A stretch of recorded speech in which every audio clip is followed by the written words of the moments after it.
And action! Kind of cute. Like that guy in the Archie comics with a funny hat. Not just about a stripper or what they call a peeler. It's sort of down on her luck. It's really about a woman at a point in her life where everything is falling apart. I got to see for myself what kind of loser pays money to screw an old shipwreck like you. Just, hey, get out, bitch! Get out! You're sick, Linda. You need help, you know that? You just go!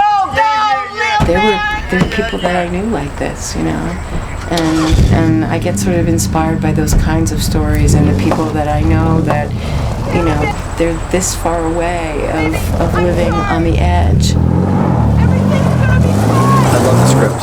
When you read a book, you know what you like and know what you don't like, and it's the same with the script. You know, I was actually reading it on a plane and laughing out loud.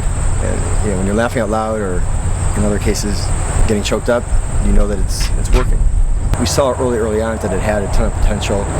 It's a heartfelt story with a lot of comedy and also very touching, dramatic moments as well. Oh, fuck me. All right. Later. He's phenomenal. He's decisive. He's very clear, confident, with not only us as the producers, but also everybody involved in, you know, the key crew on the set as to what his vision is and what he wants. A little bigger with the jerking off. All right. Okay, let's do it again. Yeah, I mean, it is what it is. I give him an A+. He did a great. He's been doing a great job. Now again, we got 6 days left. Who knows? He could go, you know, psycho in the last, you know, losing the last 6 days here. But putting that aside, so far he's got an A+. Okay, cooing one. Okay. There you go. Well, I moved to New York about 11 years ago, and I weirdly wound up meeting lots of sex workers. There's not a lot of doubt about the world that I've created, so when things fit or don't fit in it, it seems pretty natural. Get the top, get the top. You know, there's a lot of relationships between directors and editors and DPs and costume and things like that, where it's basically, I've heard of directors who don't care, who just let people do what they want. You know what? And just say whatever. See what we can do. Yeah. Do it for Grandma. Oh, yeah. I like dead air, Brian. Keep that dead air going. You're not ready for this. Where's the actor? It's a real challenge making your first feature. I'm really lucky that I wrote this script and that I started writing it like 4 or 5 years ago, because I know these characters and I know these people inside and out. You're lucky living like you do. Come on, Jimmy, come on. He's already got one old fart beating him up. Boy's gotta have a plan. Yeah.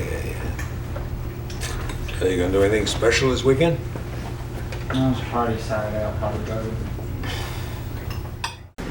And I bumped into Nathan in New York, and he said, where were you? And I said, I did this picture of so-and-so. And Nathan, in his best wise-ass voice, he says, and was your character crusty? Did you play a crusty character? Well, this is a crusty character. The only difference with this guy with stuff that I've done before is that this guy is not particularly nice.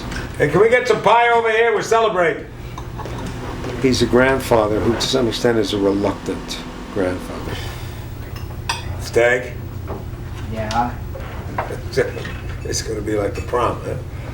You in the city with these funny book people. They're all dressed up like they're from space. There is a relationship between the two of them, and it's complicated, but it's not traditional in the sense of what people are used to seeing in terms of family guard, for one. Jesus Christ. Yeah, just walk right on through. Of course, me being me, I've immediately started to push it hard in that direction, and Keith has had to pull me back because he said, no, it's not that nasty. Sorry, I'm sending pictures up, sir.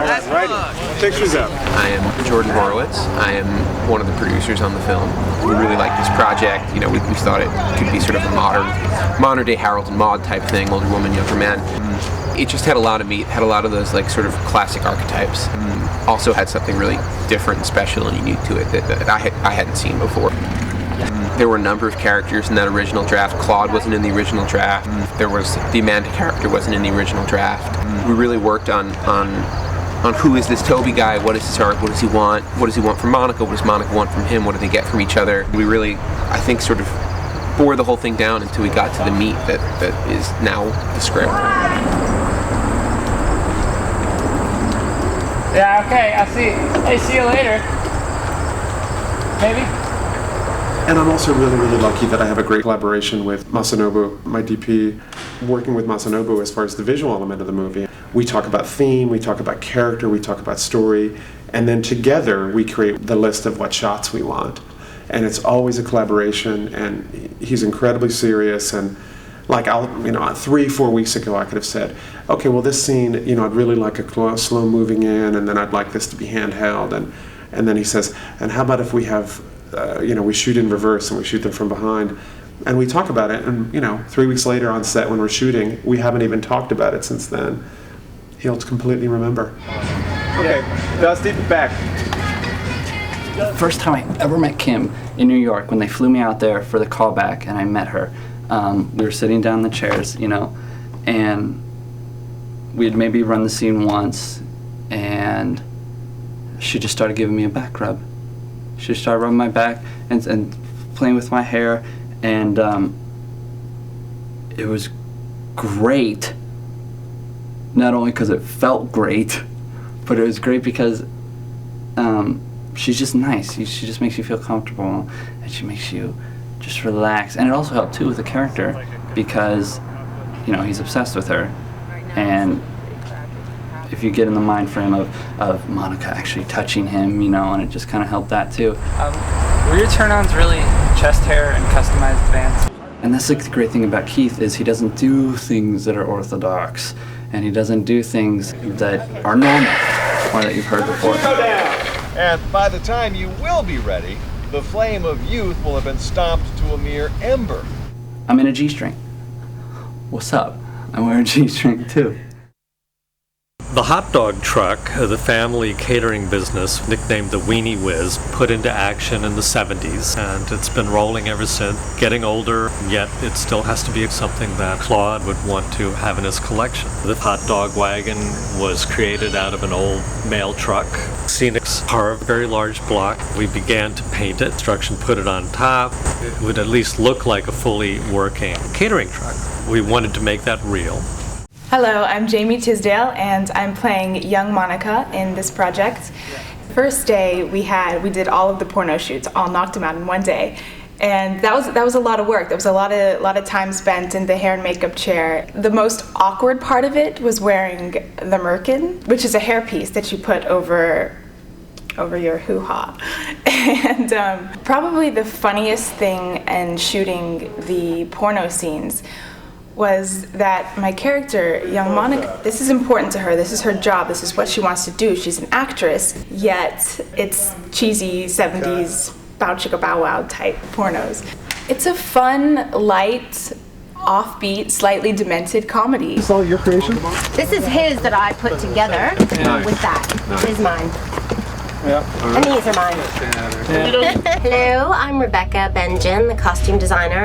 We had 3 movies within the movie that were period porno films and had like specialty costume requirements, like giant penis costumes, for example.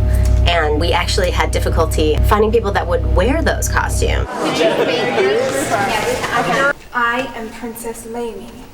The young Monica was played by Jamie Tisdale, and I had to build costumes for her.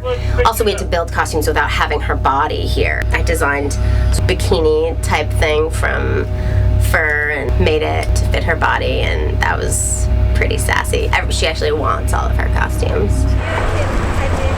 My character is Ronnie, and I am very misunderstood and much trod upon and unjustly accused and beaten. But I'm the ex-husband of Kim Catrall because, let's face it, she was a tramp. She was a floozy. She was a sloozy. 50 guys, 1 girl, and half a gallon of Crisco. Will she make it? And I actually have custody of the daughter because she's such an unfit mother that you gave it to a reprobate like me.